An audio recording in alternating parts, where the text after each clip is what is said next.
Bonjour à toutes, j'espère que vous allez bien. On se retrouve en live aujourd'hui, comme tous les autres jours. Il est 13h55 et on est le 5 septembre, jour de la rentrée pour moi. Donc ce matin, ma fille est rentrée à l'école. Oh coucou, Ju. Alors je connais pas ton prénom du coup. Si tu peux me dire ton prénom, comme ça j'essaierai de m'en rappeler pour les prochains lives. Ju au féminin. Dans ce live, aujourd'hui, on va parler de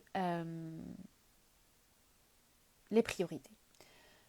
Les priorités et la course à la maman parfaite. Surtout quand on est dans la parentalité bienveillante, dans la parentalité consciente, dans la parentalité positive. Je voudrais déjà commencer par le fait que je pense très sincèrement que dans la parentalité, parce que la parentalité positive s'est démocratisée et de plus en plus connue, maintenant on trouve, j'allais dire, des tonnes et des tonnes de livres en librairie, à la bibliothèque, vous avez des tonnes de vidéos sur internet, des conférences là-dessus, dans plein d'émissions. C'est un sujet maintenant qui est connu et c'est présenté comme la façon la plus évoluée, entre guillemets, de mettre en place, d'éduquer les enfants. Au féminin, je suis Julie et je ne peux pas rester car je fête mon anniversaire, mais je vous souhaite un bon live. Oh, joyeux anniversaire Julie. Ben écoute, joyeux anniversaire et pas de souci, tu pourras regarder en replay, c'est disponible sur Facebook après. Donc, joyeux anniversaire ma belle. Et donc, la parentalité. Je veux commencer par ça, parce que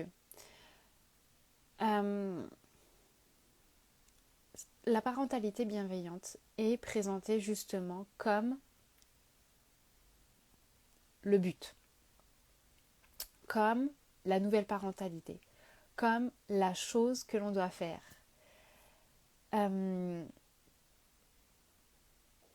C'est un nouvel objectif qui est mis, parce que c'est vraiment ça en fait, qui est véhiculé par l'industrie et c'est dommage que ça soit fait comme ça. C'est un nouvel objectif de plus qui est mis dans le panier des tâches, j'ai envie de dire, des mamans. Parce que c'est pas vraiment les papas qui sont visés là-dedans, c'est plutôt les mamans. Voilà. C'est une chose de plus qui est mis dans le panier des mamans. Et ça peut vite passer au drame, ça peut vite être un poids. Le fait de devoir œuvrer dans cette parentalité. Je ne dis pas qu'il ne faut pas mettre en place la parentalité respectueuse de l'enfant, qu'il ne faut pas mettre en place la parentalité positive, qu'il ne faut pas mettre en place la parentalité bienveillante. Ce qui est véhiculé dans ces choses-là, dans les grandes lignes principalement. Moi, je suis plus dans la parentalité consciente. Mais beaucoup de choses qui sont mises, qui sont diffusées à travers cette parentalité, entre guillemets, j'y adhère totalement. Je suis d'accord pour la plupart des choses. Mais je trouve que pour les jeunes mamans, c'est présenté comme le nouvel objectif, comme on doit aller vers ça. Et si on n'arrive pas, et c'est surtout ça en fait, si on n'arrive pas à faire ça, si on n'arrive pas à être bienveillante, si on n'arrive pas à être respectueuse, si on n'arrive pas à ne pas crier sur nos enfants, eh bien c'est un objectif qu'on n'a pas atteint. C'est une chose qu'on n'a pas réussi dans notre vie. Ça montre qu'on n'est pas à la hauteur des autres mamans qui sont sur cette terre. On n'est pas à la hauteur de ce que la société nous demande. On n'est pas à la hauteur de ce qu'on pense que les autres mamans, les autres personnes sur cette terre sont capables de faire. Et là, on parle de la parentalité. C'est un des objectifs qui est véhiculé, mais il y en a plein d'autres par rapport au rôle de maman, par rapport au rôle de femme, par rapport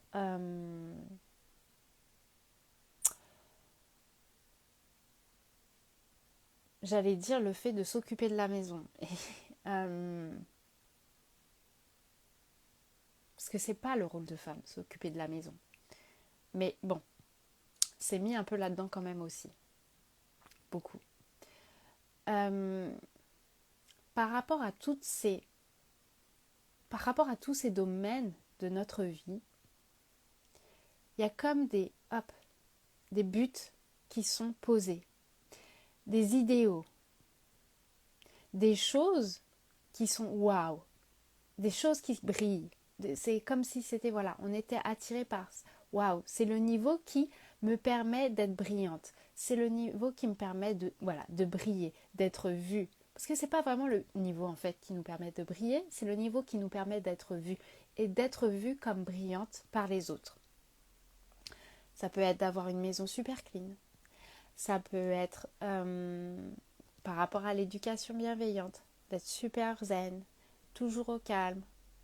Ça peut être par rapport à la relation de couple, avoir un couple hyper soudé, hyper uni, toujours sur la même longueur d'onde. Ça peut être par rapport à la vie sexuelle, ça peut être par rapport à la cuisine aussi. Je pensais à ça, la cuisine. Être la femme qui est top chef étoilé, mais qui le fait que pour sa famille et son mari. Donc, c'est important de comprendre ça. Et il y a quelqu'un qui a sonné. Je crois qu'il y a mon mari qui va ouvrir. Oui, ok, il doit y avoir un livreur. Donc, c'est important de comprendre que pour chacun des domaines de notre vie, on a des images comme ça d'idéaux qui sont véhiculés. Par rapport à la beauté aussi. Par rapport à la beauté, par rapport au sport, par rapport à tellement de choses, tellement de différents domaines dans lesquels il y a des modèles qui sont érigés, en tout cas des modèles d'excellence. Et la tendance que l'on a à faire, parce que justement c'est vu comme de l'excellence, c'est vu comme étant reconnu par l'extérieur, c'est vu comme étant valorisé, c'est qu'on a envie de tendre vers ces niveaux d'excellence dans plein de domaines de notre vie. Et en tant que maman, en tant que femme, on se met beaucoup la pression, justement pour tendre vers ces niveaux d'excellence dans les différents domaines. Et là, je parle aussi de la parentalité. Quand on est une maman, déjà, je veux rebondir par rapport à la parentalité.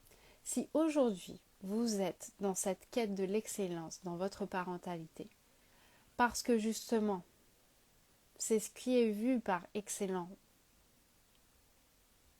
par le domaine extérieur, ça ne fonctionnera pas. Vous allez vous épuiser parce que toute la ressource que vous allez mettre va être justement dans le paraître, va être dans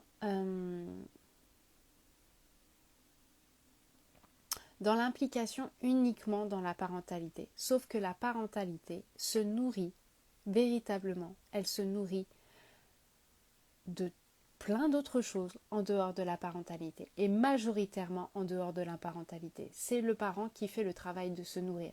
C'est le parent qui fait le travail de répondre à ses besoins au quotidien. C'est le parent qui fait ce travail pour pouvoir sortir de ces mécanismes de fonctionnement, pour pouvoir sortir de la réactivité. Tout ce qui permet justement de mettre en place une parentalité respectueuse de l'enfant, une parentalité bienveillante, et en dehors en fait de la parentalité. C'est pour ça que se focaliser sur la parentalité, justement quand on veut mettre en place ce type de parentalité, est complètement erroné. Ça ne fonctionne pas. Ça ne peut pas fonctionner. C'est sûr. En tout cas, si ça fonctionne quelque temps et à un moment, ça se casse la figure. Donc, si aujourd'hui vous œuvrez dans cette parentalité parce que tout simplement c'est une espèce de trophée qui brille au loin, arrêtez. Et posez-vous réellement la question de est-ce que c'est réellement quelque chose qui me tient à cœur? Est-ce que c'est réellement quelque chose qui est en accord avec moi? Est-ce que c'est réellement un but dans ma vie? Est-ce que c'est réellement quelque chose qui résonne en moi, qui est pour moi? Et si c'est le cas, oui, œuvrez pour ça. Mais si ce n'est pas le cas, c'est que ce n'est pas votre chemin. C'est que c'est pas votre chemin. C'est pas ce qui vous est demandé. Donc, même si je suis une coach en parentalité consciente, je vous dirais, n'allez pas vers ça. N'allez pas vers quelque chose qui ne résonne pas pour vous. Vous allez tout simplement vous perdre là-dedans. Donc ça, c'était la parenthèse que je voulais faire par rapport à la parentalité. Si c'est quelque chose qui résonne pour vous, alors oui, continuez là-dedans. Et notamment, donc, si c'est quelque chose qui résonne pour vous, si c'est quelque chose qui vous parle, si c'est quelque chose qui vous drive, si c'est au plus profond de vous, ancré, vous devez comprendre que vous ne pouvez pas être parfaite. Que, justement, pour aller vers ça, il va falloir vous nourrir. Il va falloir vous remettre au centre des choses. Il va falloir vous aimer, développer cet amour de soi, développer cette sécurité intérieure, devenir le parent que vous voudriez être, mais commencer à l'être pour votre enfant intérieur, pour cette partie en vous qui a été blessée. C'est important, c'est hyper important. Et dans ça, dans ce process, c'est hyper important de comprendre que on ne s'attaque à ça et on le fait bien uniquement si c'est notre priorité, si c'est clairement ce que l'on veut dans notre vie. Et ça veut dire comprendre justement quelles sont les priorités dans nos vies. On ne peut pas vivre dans cette image où toutes les sphères de notre vie, on doit œuvrer, aller vers l'excellence. C'est pas vrai. C'est une destruction de soi au quotidien. C'est important de comprendre quelles sont vos priorités, quelles sont exactement là où vous voulez investir dans votre vie parce que c'est important pour vous, pas parce que c'est important pour la société et au niveau qui est OK pour vous. Vous ne pouvez pas être parfaite, excellente dans tous les domaines. C'est impossible et vous allez vous détruire. Choisissez, regardez, qu'est-ce qui est le plus important pour vous. Si aujourd'hui le plus important pour vous, c'est d'être présent avec votre enfant, de passer du temps de qualité avec lui, et bien forcément vous n'allez pas pouvoir préparer des repas 5 étoiles tous les jours. Forcément, vous ne pourrez pas avoir une maison hyper clean comme un hôpital tous les jours. Il faut choisir ses priorités et le niveau qui nous convient à nous, je le répète vraiment, c'est à nous. Qu'est-ce qui nous convient à nous? À quel niveau je me sens bien?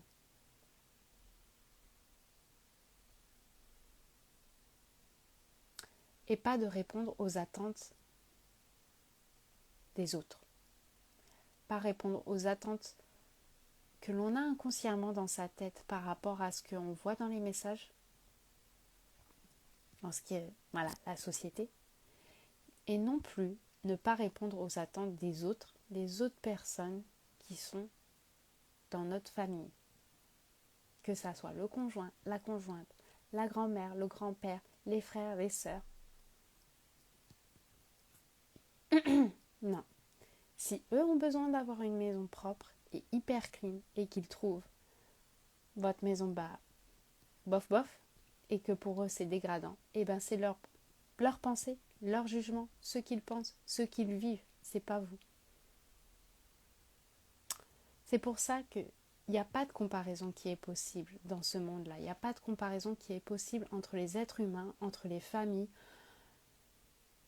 Parce qu'à partir du moment où vous êtes véritablement vous, vous êtes connecté à vos priorités, vos besoins. Vous œuvrez pour ça. Vous vous créez pour ça. Vous choisissez en fonction de ça. Donc, la dynamique, la vie, la façon de faire n'est pas comparable avec d'autres personnes, d'autres familles. c'est pas comparable. On doit s'extraire de la comparaison.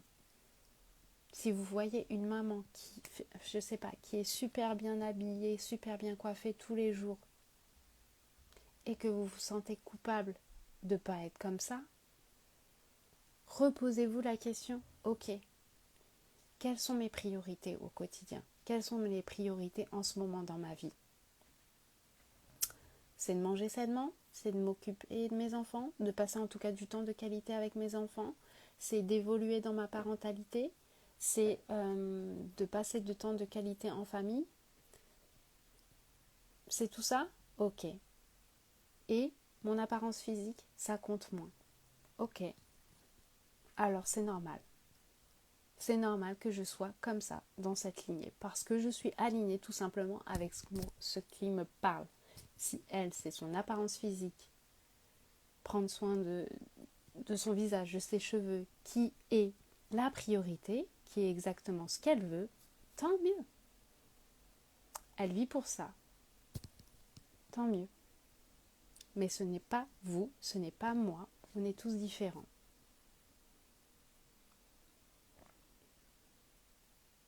Voilà ce que je voulais vous partager aujourd'hui dans ce live.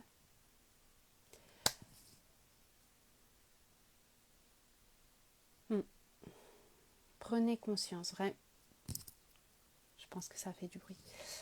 Prenez conscience de ce qui est important pour vous.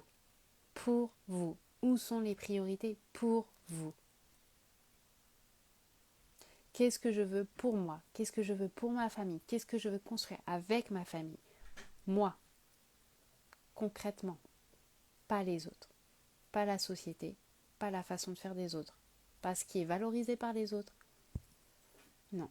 Et on sort de ce modèle de la maman parfaite, de la femme parfaite, parce qu'on ne peut pas l'être.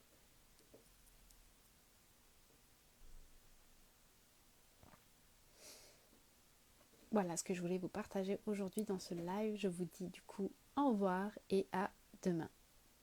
Ciao.